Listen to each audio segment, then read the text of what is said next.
¿Qué se siente estar a centímetros del momento que cambiaría la historia para siempre, sin saber que serían las últimas horas de inocencia?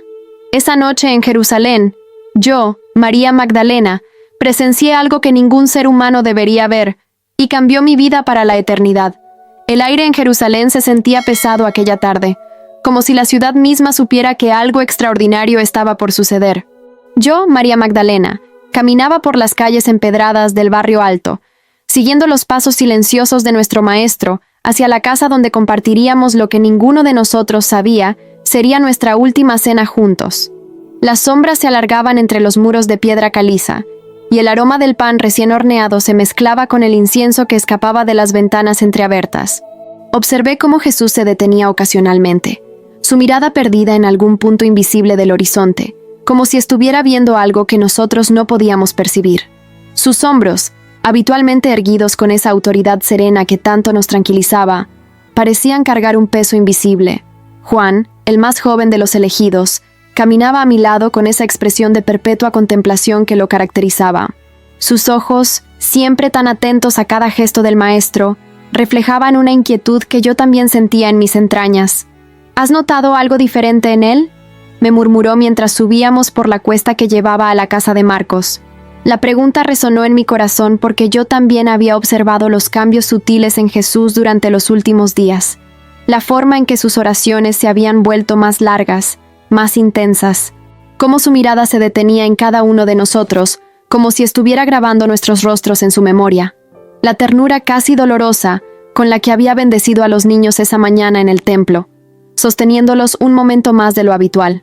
La casa de Marcos se alzaba ante nosotros, una estructura de 2 pisos con muros gruesos de piedra arenisca y vigas de madera de cedro que sobresalían como brazos protectores.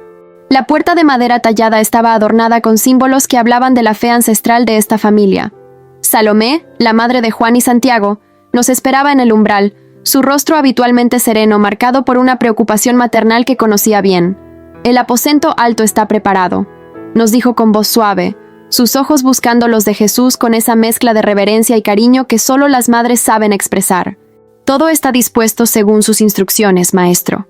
Subimos por las escaleras de piedra desgastada, cada paso resonando en el silencio expectante que nos envolvía. Pedro iba adelante, su paso decidido pero sus manos ligeramente temblorosas, como si presintiera que algo monumental estaba por desarrollarse. Detrás de él, Andrés murmuraba una oración en arameo, sus labios moviéndose en silenciosa súplica. El aposento alto era una habitación espaciosa con ventanas que daban hacia el oeste, desde donde se podía contemplar el atardecer sobre los tejados de Jerusalén. Las paredes estaban decoradas con tapices sencillos pero hermosos, tejidos con hilos de colores tierra que reflejaban la luz dorada de las lámparas de aceite ya encendidas. Una mesa larga de madera de olivo ocupaba el centro de la habitación, rodeada de cojines dispuestos en el suelo según la costumbre. Mientras los discípulos se acomodaban gradualmente, yo permanecí de pie junto a una de las ventanas, observando cómo el sol comenzaba su descenso hacia las colinas de Judea. La luz dorada bañaba la ciudad santa, creando sombras que danzaban entre los edificios como dedos divinos acariciando la tierra prometida. Fue entonces cuando sentí la presencia de Jesús a mis espaldas. No necesité voltearme para saber que estaba allí. Su presencia siempre había tenido esa cualidad única de calmar y a la vez intensificar todo sentimiento. «María», me dijo suavemente, y en mi nombre pronunciado por sus labios escuché toda una historia de redención y amor.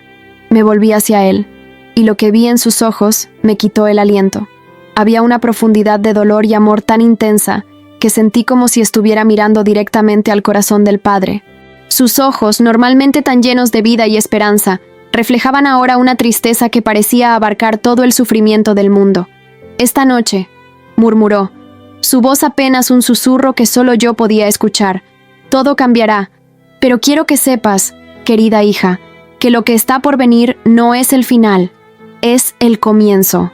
No entendí completamente sus palabras en ese momento, pero algo en mi espíritu se estremeció como una cuerda de arpa tocada por dedos divinos. Las lágrimas comenzaron a formarse en mis ojos, no por tristeza, sino por una emoción tan profunda que no tenía nombre. Era como si mi alma hubiera reconocido una verdad que mi mente aún no podía comprender. Los demás discípulos habían comenzado a sentarse alrededor de la mesa. sus voces creando un murmullo suave que llenaba la habitación. Santiago el Mayor conversaba en voz baja con Bartolomé sobre los eventos del día en el templo, mientras que Tomás, siempre el cuestionador, intercambiaba miradas pensativas con Felipe. Mateo, con su meticulosidad de ex recaudador de impuestos, se aseguraba de que todo estuviera en orden perfecto. Judas llegó al último, sus pasos resonando en las escaleras con una urgencia que contrastaba con la atmósfera contemplativa del resto del grupo. Cuando entró en la habitación, sus ojos evitaron los de Jesús, y noté cómo sus manos se movían nerviosamente, aferrando y soltando algo en el interior de su manto. Algo en su comportamiento me inquietó profundamente, aunque no podría haber explicado exactamente qué. La luz de las lámparas comenzó a volverse más prominente a medida que la oscuridad se apoderaba del exterior.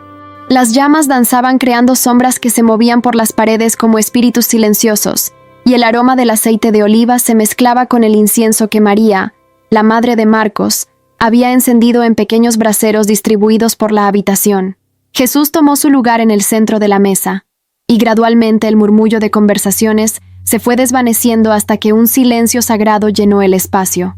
Era un silencio diferente a cualquier otro que hubiéramos experimentado antes. No era simplemente la ausencia de sonido, sino la presencia de algo tan profundo y sagrado que nuestras almas se inclinaban en reverencia instintiva. Observé los rostros de mis compañeros de jornada, estos hombres que se habían convertido en mi familia espiritual. En Pedro veía la lucha constante entre su impulsividad natural y su deseo profundo de ser digno del llamado. En Juan, la pureza de un amor que buscaba comprender los misterios más profundos del reino. En cada uno de ellos, la marca indeleble del encuentro con lo divino. Pero por encima de todo, mis ojos volvían constantemente a Jesús. Había en su postura, en la forma en que sus manos descansaban sobre la mesa, en la manera en que su mirada abarcaba a cada uno de nosotros, algo que hablaba de una solemnidad que trascendía este momento y se extendía hacia algo eterno e infinito. El viento nocturno comenzó a susurrar a través de las ventanas abiertas, trayendo consigo los aromas de la ciudad, especias de los mercados, humo de las hogueras domésticas, y algo más, algo indefinible que hablaba de destino y propósito divino cumplido. Era como si toda la creación estuviera conteniendo su aliento, esperando que se desarrollara el drama más importante de la historia humana. El momento que seguiría quedaría grabado en mi alma para toda la eternidad. Jesús se levantó de la mesa con una quietud que parecía detener el tiempo mismo. Sus movimientos eran deliberados, cargados de una intención que ninguno de nosotros podía comprender completamente, pero que todos sentíamos en lo más profundo de nuestro ser. Lo observé mientras se dirigía hacia la esquina de la habitación donde estaban dispuestos los elementos para el lavado ritual. Pero lo que hizo a continuación desafió todo protocolo, toda tradición, toda expectativa que pudiéramos haber tenido. Con gestos lentos y reverentes, comenzó a quitarse su manto exterior, doblándolo cuidadosamente como si fuera el acto más sagrado del mundo. «Maestro, ¿qué hace?», murmuró Pedro, su voz cargada de una confusión que resonaba en todos nosotros. Pero Jesús no respondió con palabras. En cambio, tomó una toalla de lino blanco, simple pero limpia, y se la ciñó alrededor de la cintura como lo haría el más humilde de los sirvientes. Mis ojos se llenaron de lágrimas al comprender la magnitud de lo que estaba presenciando. Este era el maestro que había calmado tormentas con una palabra, que había devuelto la vista a los ciegos con un toque, que había resucitado a los muertos con una orden. Y ahora, aquí estaba, asumiendo la postura del siervo más humilde. Vertió agua en una jofaina de barro cocido, el sonido del líquido cristalino rompiendo el silencio sagrado que nos envolvía. Cada gota parecía cantar una canción de humildad divina que mi corazón reconocía, pero que mi mente luchaba por comprender. El agua reflejaba la luz de las lámparas como pequeños fragmentos de cielo capturados en la tierra. Se acercó primero a Juan, el más joven, cuyo rostro reflejaba una mezcla de asombro y turbación. «Maestro», susurró Juan, pero Jesús simplemente sonrió con esa ternura que había sanado tantos corazones rotos, incluyendo el mío. Con infinita delicadeza, levantó los pies de Juan, quitó sus sandalias polvorientas y comenzó a lavarlos con el agua tibia. Desde mi posición, pude ver cómo las manos de Jesús, esas manos que habían tocado leprosos y los habían sanado, trabajaban con una meticulosidad que hablaba de amor puro. No era simplemente un acto de limpieza física, era algo mucho más profundo, más sagrado. Era como si estuviera lavando no solo la suciedad de los caminos polvorientos de Palestina, sino también las heridas invisibles del alma. Juan lloraba silenciosamente, las lágrimas rodando por sus mejillas juveniles mientras experimentaba este acto de amor radical. Vi en sus ojos el reflejo de mi propia experiencia cuando Jesús me había encontrado por primera vez, cuando había visto más allá de mi vergüenza y mi dolor, y había elegido amarme incondicionalmente. Jesús se movió hacia Santiago, el hermano de Juan, cuyo rostro habitualmente serio estaba ahora suavizado por una emoción profunda. Santiago había sido siempre el más práctico de los hermanos, el que pensaba en términos de logística y estrategia. Pero ante este acto de humildad divina, toda su compostura se desmoronó, y vi en él al niño que una vez había sido, recibiendo el amor incondicional de un Padre Celestial. Uno por uno, Jesús se movía alrededor de la mesa, y con cada discípulo, yo presenciaba una transformación silenciosa pero profunda. Bartolomé, usualmente tan reservado, se quebró en sollozos cuando las manos del maestro tocaron sus pies. Felipe, siempre lleno de preguntas, guardó silencio por primera vez en meses, su rostro radiante de comprensión. Cuando llegó a Mateo, el ex recaudador de impuestos, algo especial sucedió. Mateo había vivido toda su vida adulta siendo despreciado, considerado un traidor por su propio pueblo. Sus pies llevaban no solo la suciedad del camino, sino también las cicatrices invisibles del rechazo y la soledad. Vi cómo Jesús se detuvo un momento más, sus ojos encontrando los de Mateo con una intensidad que hablaba de redención completa. «Maestro», murmuró Mateo, su voz quebrada, «mis pies han caminado por lugares impuros, han corrido tras la codicia y la traición». Jesús levantó la mirada, y en sus ojos vi una compasión tan profunda que pareció abarcar toda la humanidad pecadora. «Mateo», dijo suavemente, «estos pies también corrieron hacia mí cuando escuchaste mi llamado. Ahora están limpios». El llanto de Mateo resonó en la habitación como un himno de liberación, y sentí que mi propio corazón se expandía con una gratitud tan inmensa que apenas podía contenerla. Recordé mi propio pasado, los lugares oscuros donde había estado, y cómo esas mismas manos que ahora lavaban los pies de Mateo habían limpiado mi alma de toda mancha. Cuando Jesús llegó a Pedro, la tensión en la habitación se volvió casi palpable. Pedro, nuestro impetuoso líder, se retiró instintivamente, sus ojos llenos de una mezcla de adoración y protesta. «No, Señor», exclamó con esa pasión que lo caracterizaba, «tú jamás me lavarás los pies». La respuesta de Jesús fue como un trueno suave que remeció mi alma. «Si no te lavo, no tienes parte conmigo». Vi cómo esas palabras penetraron en el corazón de Pedro como flechas de luz divina. Su rostro se transformó, pasando de la protesta a la súplica en un instante. «Entonces, Señor, no solo los pies, sino también las manos y la cabeza». Jesús sonrió, y esa sonrisa contenía toda la paciencia y el amor del Padre hacia sus hijos imperfectos pero amados. «El que se ha bañado no necesita lavarse más que los pies, pues ya está todo limpio». Mientras observaba este intercambio, comprendí algo profundo sobre la naturaleza del amor divino. No era un amor que exigía perfección antes de acercarse. Era un amor que se acercaba justamente en medio de nuestra imperfección, dispuesto a limpiarnos, a restaurarnos, a hacernos nuevos. El momento más difícil llegó cuando Jesús se acercó a Judas. Desde mi posición, pude ver la lucha interna que se libraba en el rostro del hombre que había administrado nuestros recursos durante años.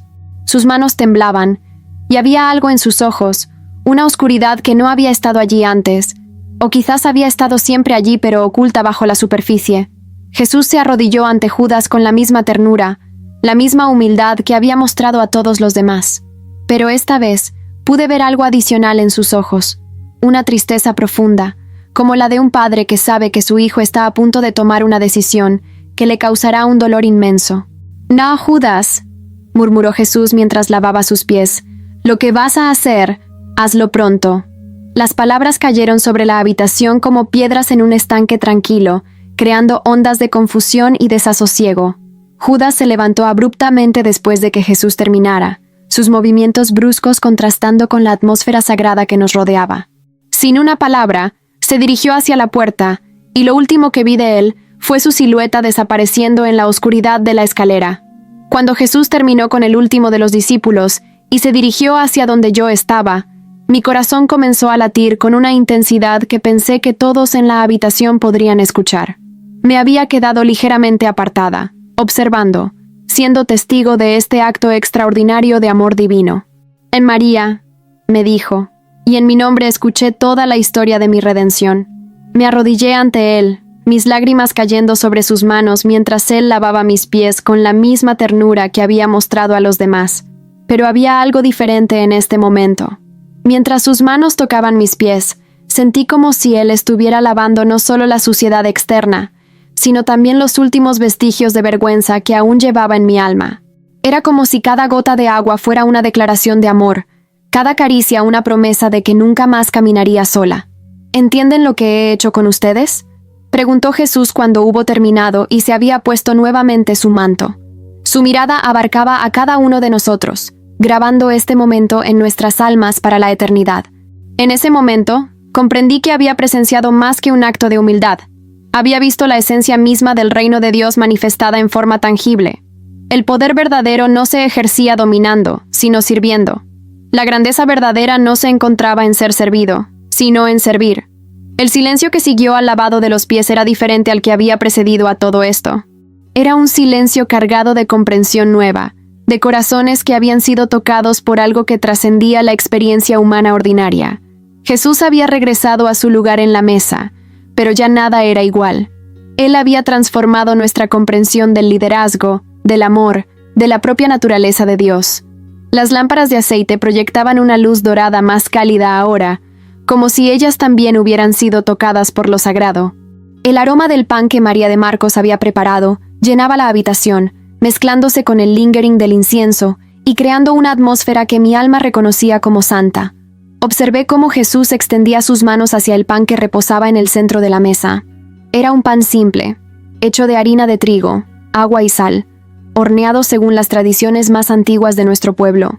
Pero cuando sus manos lo tocaron, supe que estaba a punto de presenciar algo que cambiaría la forma en que vería el alimento, la comunión, la vida misma, para siempre. Mientras comían, comenzó a hablar con una voz que parecía venir desde las profundidades mismas de la eternidad. Tomó el pan. Sus movimientos eran deliberados, casi rituales, pero cargados de una intimidad que solo podría existir entre un padre amoroso y sus hijos más queridos. Elevó el pan hacia el cielo, y vi cómo sus ojos se dirigían hacia arriba, hacia ese Padre Celestial con quien mantenía una conversación constante e íntima. Bendito seas, Señor, nuestro Dios, Rey del universo, que sacas el pan de la tierra. Oró con las palabras que habíamos escuchado miles de veces, pero que ahora resonaban con un significado completamente nuevo. Entonces, con un gesto que se grabaría en mi memoria para toda la eternidad, partió el pan. El sonido de la corteza rompiéndose resonó en la habitación, como un eco profético de algo que aún no comprendíamos completamente. Vi las migajas cayendo sobre la mesa de madera de olivo, cada fragmento pareciendo contener un universo de significado. «Tomen, coman y», dijo, extendiéndonos los pedazos, «esto es mi cuerpo, que es entregado por ustedes». Las palabras cayeron sobre mi espíritu como lluvia sobre tierra sedienta. Tomé el pedazo de pan que él me ofreció, y cuando nuestros dedos se rozaron, sentí una corriente de vida que parecía fluir directamente desde su corazón al mío. Era más que pan, era una invitación a participar en algo divino, algo eterno. Mientras masticaba lentamente, saboreando la textura simple pero rica del grano, comencé a comprender que estaba participando en un misterio que mi mente no podía abarcar completamente. Era como si cada bocado fuera una comunión más profunda con el Maestro, como si Él estuviera literalmente entrando en mí, llenando los espacios vacíos de mi alma con su presencia. Pedro masticaba pensativamente, su rostro reflejando la lucha interna de alguien que intuía significados profundos, pero no podía articular completamente lo que estaba experimentando.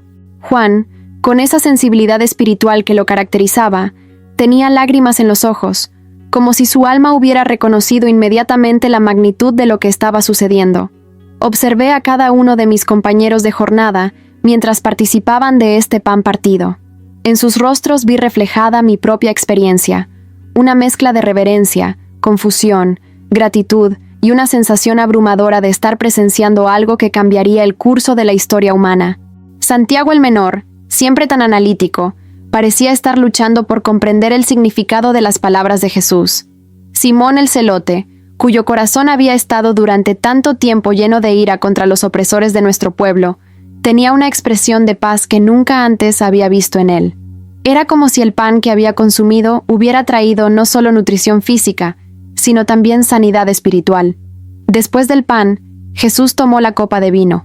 La copa era hermosa, hecha de plata pulida, que reflejaba la luz de las lámparas como pequeños soles. El vino tinto oscuro brillaba con una riqueza que hablaba de uvas maduras cosechadas bajo el sol de Judea.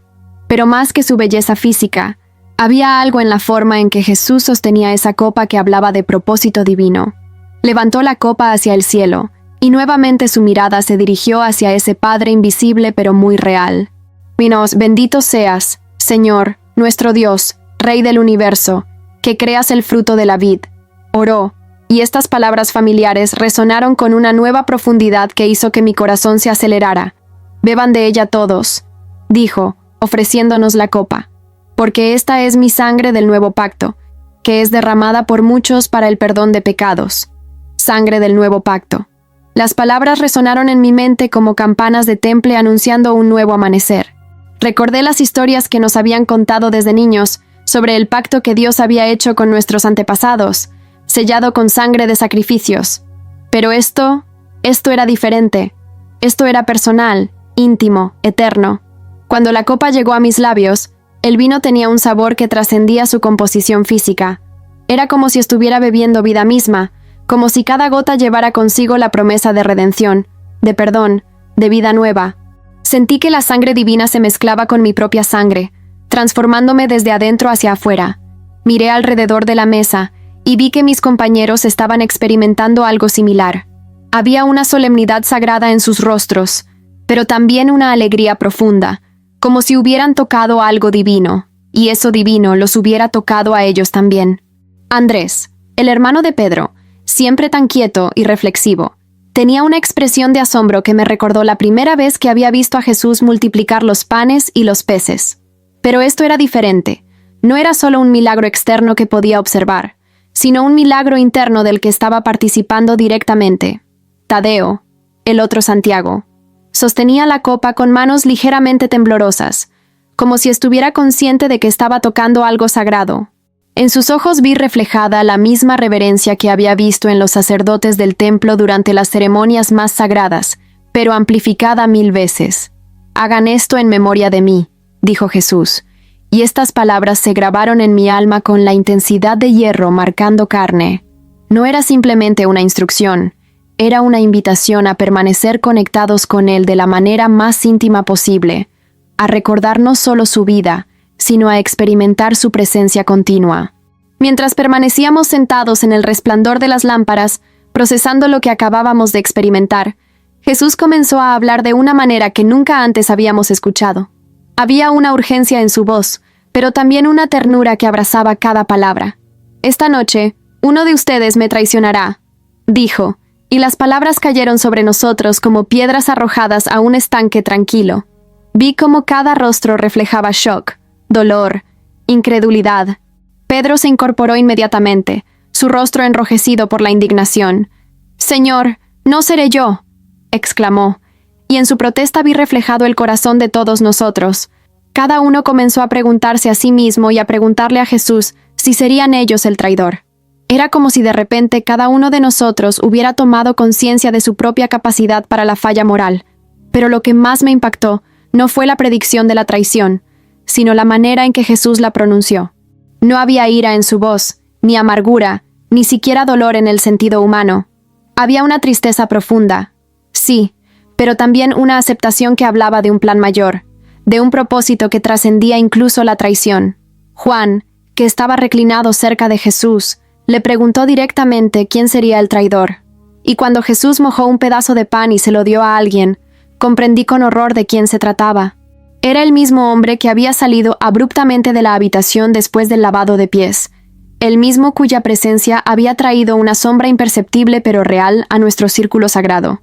En ese momento, mi corazón se quebró no solo por la traición que estaba por venir, sino por el dolor que vi en los ojos de Jesús. Era el dolor de un maestro que ama profundamente a un discípulo, incluso sabiendo que ese discípulo lo va a abandonar. Era el dolor del amor no correspondido, pero multiplicado infinitamente, porque este era amor divino siendo rechazado. La copa pasó entre nosotros una vez más, y cada sorbo pareció sellar algo eterno en nuestros corazones. Éramos testigos no solo de la institución de algo nuevo, sino del momento en que el cielo tocaba la tierra de la manera más tangible posible. El nuevo pacto no era simplemente un concepto teológico, era una realidad viviente en la que ahora participábamos. Después de la copa y el pan, una quietud sagrada se instaló en la habitación, pero no era el silencio del final, sino el de un nuevo comienzo. La luz de las lámparas parecía haberse vuelto más suave, más íntima, como si el mismo aire fuera consciente de que estaba siendo testigo de palabras que resonarían a través de los siglos. Jesús se reclinó ligeramente, su mirada abarcando cada uno de nuestros rostros con una intensidad que parecía estar grabando este momento en su memoria eterna. Cuando comenzó a hablar, su voz tenía una calidad diferente, como si las palabras vinieran no solo de su corazón humano, sino desde las profundidades mismas del cielo. «No se turben sus corazones», comenzó, y estas primeras palabras cayeron sobre nosotros como bálsamo divino. Yo no me había dado cuenta de cuán turbado había estado mi corazón, hasta que sus palabras trajeron esa paz sobrenatural que solo Él podía dar. Crean en Dios, y crean también en mí. Observé los rostros de mis compañeros mientras estas palabras penetraban en sus espíritus. Pedro, todavía visiblemente afectado por la predicción de la traición, comenzó a relajar los músculos tensos de su rostro. Juan, con esa sensibilidad espiritual que lo caracterizaba, tenía los ojos cerrados como si estuviera absorbiendo cada palabra directamente en su alma. «En la casa de mi padre hay muchas habitaciones», continuó Jesús, y sentí que mi corazón se expandía con una esperanza que no sabía que necesitaba. La casa del Padre. Durante toda mi vida había escuchado sobre el Dios de Abraham, Isaac y Jacob, pero siempre había parecido tan distante, tan inalcanzable. Ahora, de los labios de Jesús, escuchaba que había un lugar preparado específicamente para nosotros en la morada divina. Si no fuera así, ¿les habría dicho que voy a prepararles un lugar?, preguntó, y en esa pregunta retórica vi toda su ternura paternal. No era solo una promesa, era una garantía sellada con su propia palabra, con su propia vida. «Y si me voy y les preparo un lugar, vendré otra vez y los tomaré conmigo, para que donde yo esté, ustedes también estén». Tomás, siempre el cuestionador honesto, se inclinó hacia adelante con esa expresión de confusión intelectual que conocíamos bien. «Señor», dijo con su característica franqueza, «no sabemos a dónde vas. ¿Cómo podemos conocer el camino?». La respuesta de Jesús resonó en la habitación como una declaración que cambiaría el curso de toda la filosofía humana. «Yo soy el camino, la verdad y la vida. Nadie viene al Padre sino por mí». Estas palabras me golpearon como un rayo de revelación divina. Durante meses había seguido a este maestro extraordinario, había sido testigo de sus milagros, había escuchado sus enseñanzas, pero en este momento comprendí que él no era simplemente un maestro religioso más, ni siquiera el mayor de los profetas. Él era el camino mismo hacia Dios, la verdad encarnada, la vida eterna hecha carne. Vi cómo esta revelación impactaba a cada uno de mis compañeros de diferente manera. En Felipe vi el despertar de una comprensión que había estado gestándose durante meses. Bartolomé tenía esa expresión de alguien que finalmente entiende un misterio que había estado persiguiendo durante años. Mateo, con su mente analítica de ex recaudador de impuestos, parecía estar reorganizando toda su comprensión teológica en tiempo real. «Si me conocieran a mí, conocerían también a mi Padre», continuó Jesús, y sentí que algo fundamental en mi comprensión del universo se reorganizaba. No eran dos dioses separados, como algunos filósofos griegos enseñaban, ni un Dios distante e inaccesible como otros creían. Era algo mucho más íntimo, mucho más personal. Felipe, con su corazón sincero, pero a veces lento para comprender, se aventuró a hacer la pregunta que probablemente todos estábamos pensando. «Señor, muéstranos al Padre, y nos basta». La respuesta de Jesús llevó una nota de sorpresa tierna, como la de un maestro paciente con un estudiante querido pero algo lento. «¿Tanto tiempo he estado con ustedes y no me han conocido, Felipe? El que me ha visto a mí, ha visto al Padre». Estas palabras reverberaron en mi alma como campanas de revelación. Cada acto de compasión que había presenciado, cada milagro de sanidad, cada palabra de perdón, cada gesto de amor incondicional, no habían sido simplemente actos humanos inspirados por Dios. Habían sido la manifestación directa del corazón del Padre Celestial. En Jesús, había visto literalmente cómo era Dios. Recordé el momento cuando Él me había encontrado por primera vez, cuando había visto más allá de mi vergüenza y mi pecado, para encontrar el valor infinito de mi alma. Ahora comprendía que en ese momento no había estado simplemente experimentando la bondad de un hombre santo, sino el amor mismo del Padre Eterno. Las palabras que yo les digo, no las hablo por mi propia cuenta, explicó Jesús, sino que el Padre que permanece en mí, Él hace las obras. Era como si estuviera abriendo una ventana hacia el funcionamiento interno de la Trinidad, mostrándonos la intimidad perfecta entre el Padre y el Hijo. Entonces hizo una promesa que parecía casi imposible de creer. El que cree en mí, las obras que yo hago, Él las hará también, y aún mayores hará, porque yo voy al Padre. Mayores obras. Miré alrededor de la mesa, viendo los rostros asombrados de pescadores, recaudadores de impuestos, celotes, hombres ordinarios como yo misma, y traté de imaginar cómo podríamos hacer obras mayores que las que habíamos visto a Jesús realizar. Había resucitado muertos, había sanado ciegos de nacimiento, había multiplicado panes para alimentar multitudes. ¿Cómo podríamos hacer algo mayor? Y todo lo que pidan en mi nombre, lo haré, continuó, para que el Padre sea glorificado en el Hijo. Esta promesa del poder de la oración en su nombre resonó en mi corazón como una llave que abría puertas infinitas de posibilidad, pero fue lo que dijo a continuación lo que realmente transformó mi comprensión de lo que estaba por venir. Si me aman, guardarán mis mandamientos, y yo rogaré al Padre, y les dará otro consolador, para que esté con ustedes para siempre. Otro consolador. Las palabras crearon un eco de anticipación en mi espíritu. Había encontrado en Jesús el consuelo más grande que jamás había conocido, una presencia que había sanado las heridas más profundas de mi alma. Y ahora Él prometía que vendría otro que continuaría esa obra consoladora, no por un tiempo limitado, sino para siempre. El Espíritu de verdad, explicó, a quien el mundo no puede recibir, porque no le ve ni le conoce, pero ustedes le conocen, porque permanece con ustedes y estará en ustedes. La idea de tener la presencia divina no solo con nosotros, sino dentro de nosotros, era tan revolucionaria que apenas podía procesarla. No los dejaré huérfanos, vendré a ustedes, prometió. Y en estas palabras escuché el corazón de un padre que no podía soportar la idea de dejar a sus hijos solos en un mundo hostil. Había algo profundamente reconfortante en saber que aunque Él se fuera físicamente, no nos abandonaría espiritualmente. Simón el Celote, quien había pasado años luchando contra la ocupación romana con métodos violentos, levantó la vista con una expresión de comprensión nueva. «Maestro», dijo lentamente, «¿qué pasará con el reino que esperábamos? ¿Con la liberación de nuestro pueblo?» Jesús sonrió con esa comprensión infinita que abarcaba todas nuestras expectativas limitadas. «Mi reino no es de este mundo», respondió suavemente. «Si mi reino fuera de este mundo, mis seguidores lucharían para que yo no fuera entregado. Pero mi reino no es de aquí». Vi cómo estas palabras reorganizaban la comprensión de Simón, y la mía también. Durante tanto tiempo habíamos pensado en términos de liberación política, de restauración nacional, pero el reino que Jesús ofrecía era mucho mayor, mucho más permanente. Era un reino del corazón, un reino del espíritu, un reino que no podía ser conquistado por ejércitos ni destruido por imperios. «La paz les dejo, mi paz les doy», dijo, y estas palabras se asentaron en mi alma como aceite calmante sobre aguas turbulentas. «No como el mundo la da, yo se la doy a ustedes. No se turbe su corazón, ni tenga miedo, su paz.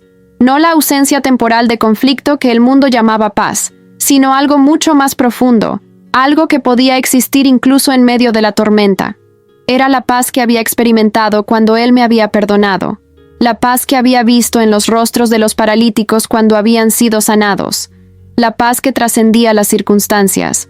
Mientras sus palabras continuaban fluyendo, supe que estaba siendo testigo de la transferencia más importante en la historia humana. No solo estaba pasando su misión a nosotros, sino que nos estaba equipando con promesas que harían posible lo imposible. La noche se había profundizado, y con ella, una sensación de finalidad sagrada permeaba cada momento que pasaba. Jesús había terminado de hablar, pero sus palabras seguían resonando en el aire como música celestial que se negaba a desvanecerse. Había en sus ojos una mezcla de amor infinito y tristeza profunda que me recordó a una madre que ve partir a su hijo hacia un destino que él debe cumplir solo. Nos levantamos lentamente de la mesa, cada movimiento cargado de una solemnidad que ninguno de nosotros había experimentado antes. Era como si todos supiéramos instintivamente que este momento marcaba el final de una era y el comienzo de algo completamente nuevo, algo que cambiaría no solo nuestras vidas, sino el curso de toda la humanidad. Pedro se acercó a Jesús con esos pasos decididos que lo caracterizaban, pero había una vulnerabilidad en su rostro que raramente mostraba. «Maestro», dijo con voz ligeramente quebrada, «a donde vayas. Quiero ir contigo. Daría mi vida por ti». La respuesta de Jesús fue tierna pero profética. «Pedro, Pedro, antes de que el gallo cante, me negarás 3 veces». Las palabras cayeron sobre nuestro impetuoso líder como golpes físicos, y vi cómo su rostro se descompuso en incredulidad y dolor. «No, Señor», protestó con toda la pasión de su corazón sincero. «Aunque todos te abandonen, yo nunca lo haré». Pero en los ojos de Jesús vi una comprensión que abarcaba tanto la sinceridad del corazón de Pedro como la fragilidad de la naturaleza humana. Uno por uno, cada discípulo se acercó a Jesús para despedirse, aunque ninguno de nosotros entendía completamente de qué nos estábamos despidiendo. Juan, con esa ternura que lo caracterizaba, simplemente se acercó y descansó su cabeza en el hombro del Maestro, sin palabras, comunicando un amor que trascendía la expresión verbal. Santiago abrazó a Jesús con la fuerza de alguien que intuía que este podría ser el último momento así.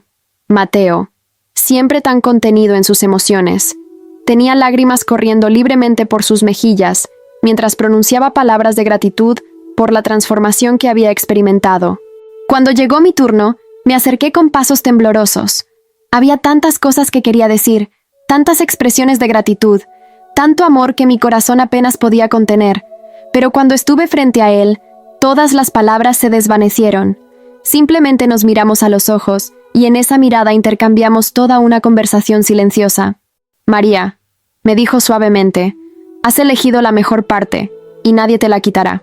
Sus manos se posaron sobre mi cabeza en una bendición que sentí hasta lo más profundo de mi ser. «Lo que has visto esta noche, guárdalo en tu corazón.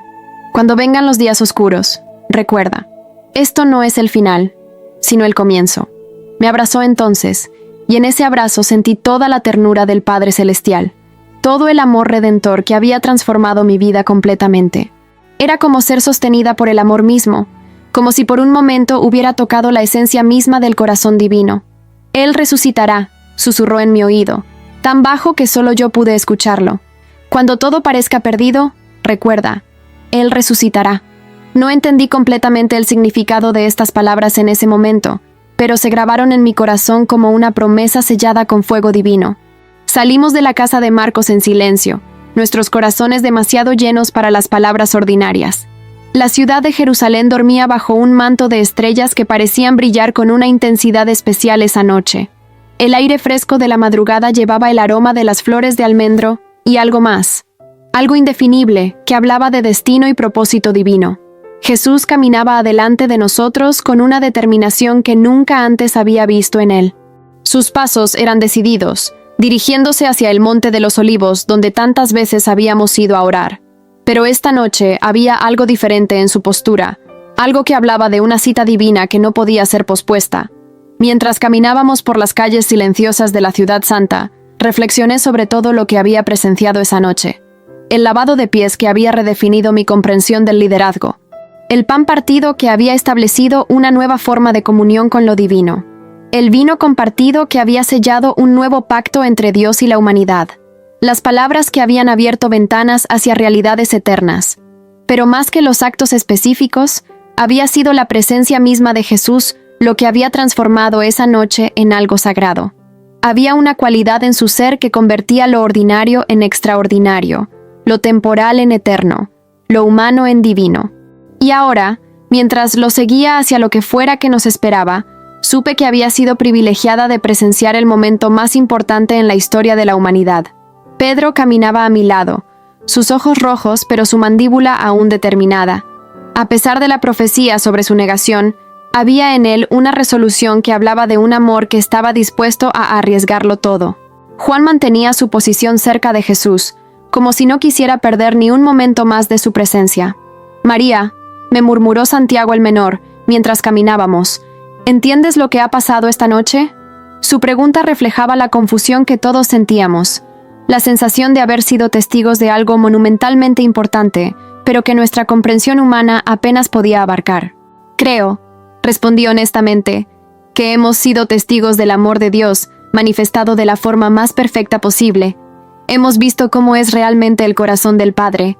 Era la única manera que podía articular lo que había experimentado. Cuando llegamos al Monte de los Olivos, Jesús se detuvo en un lugar que conocíamos bien, un huerto llamado Getsemaní, donde olivos centenarios creaban sombras sagradas bajo la luz de la luna. «Quédense aquí», nos dijo, «y oren para que no entren en tentación». Pero a Pedro, Santiago y Juan les pidió que lo acompañaran un poco más adelante. Los vi alejarse en la oscuridad, y algo en mi espíritu se inquietó. Había una solemnidad en su postura que hablaba de una lucha espiritual que estaba por comenzar, una batalla que tendría que librar solo. Nos acomodamos entre los olivos, algunos tratando de orar, otros simplemente reflexionando sobre los eventos de la noche. El aroma de las aceitunas maduras se mezclaba con el rocío nocturno, creando una fragancia que siempre asociaría con esta noche sagrada. Desde la distancia, ocasionalmente podía escuchar la voz de Jesús en oración, aunque no podía distinguir las palabras. Había en su tono una intensidad que nunca antes había escuchado, una lucha que parecía abarcar no solo su humanidad, sino también su divinidad. El tiempo parecía haberse detenido en ese huerto sagrado. Las estrellas giraban lentamente sobre nuestras cabezas, testigos silenciosos de la noche que cambiaría el destino de toda la creación. Y mientras esperábamos, supe que había sido parte de algo que resonaría a través de los siglos, algo que transformaría no solo nuestras vidas, sino las vidas de millones que vendrían después de nosotros. En la quietud del huerto, con el sabor del pan y el vino aún lingering en mi boca, con las palabras de Jesús aún resonando en mi corazón, comprendí que había sido testigo del momento cuando el cielo tocó la tierra de la manera más íntima posible. Había visto el amor divino manifestado en forma tangible. Había participado en el establecimiento de un nuevo pacto que ofrecería esperanza a toda la humanidad. Y aunque las horas que vendrían traerían dolor y aparente derrota, llevaba en mi corazón la promesa susurrada al oído. Él resucitará. En esa promesa descansaba toda mi fe, toda mi esperanza, toda mi comprensión de que lo que había presenciado esa noche no era el final de una historia, sino el comienzo glorioso de una nueva era para toda la humanidad. Esa noche en el aposento alto, cambió mi comprensión de todo, del amor, del sacrificio, de la humildad, del propósito eterno. Vi en Jesús no solo al Maestro que había transformado mi vida, sino al Hijo del Dios viviente, estableciendo un puente eterno entre el cielo y la tierra. El pan partido se convirtió en símbolo de su cuerpo entregado por amor. El vino derramado, en promesa de su sangre derramada para nuestra redención. Cada palabra pronunciada esa noche resonó con la autoridad del cielo y la ternura del amor más puro. Cuando miro hacia atrás a esa noche sagrada, comprendo que fui testigo del momento cuando Dios mismo se hizo vulnerable por amor a nosotros. En el lavado de pies vi la humildad divina, en el pan y el vino, la provisión eterna, en sus palabras, la sabiduría que trasciende los siglos. Y aunque los días que siguieron trajeron dolor indescriptible, llevé siempre en mi corazón la certeza susurrada en mi oído. Él resucitará, porque el amor que presencié esa noche era más fuerte que la muerte, más poderoso que cualquier oscuridad, más duradero que cualquier imperio humano. Esa fue la noche cuando entendí que seguir a Jesús no se trataba simplemente de admirar a un gran maestro, sino de participar en el amor divino hecho carne, de ser transformados por una gracia que no tiene límites, de encontrar en él no solo perdón, sino vida nueva, vida eterna, vida abundante. Entre lágrimas y fe, descubrí que el amor verdadero siempre se entrega completamente, y en esa entrega total encuentra su victoria eterna.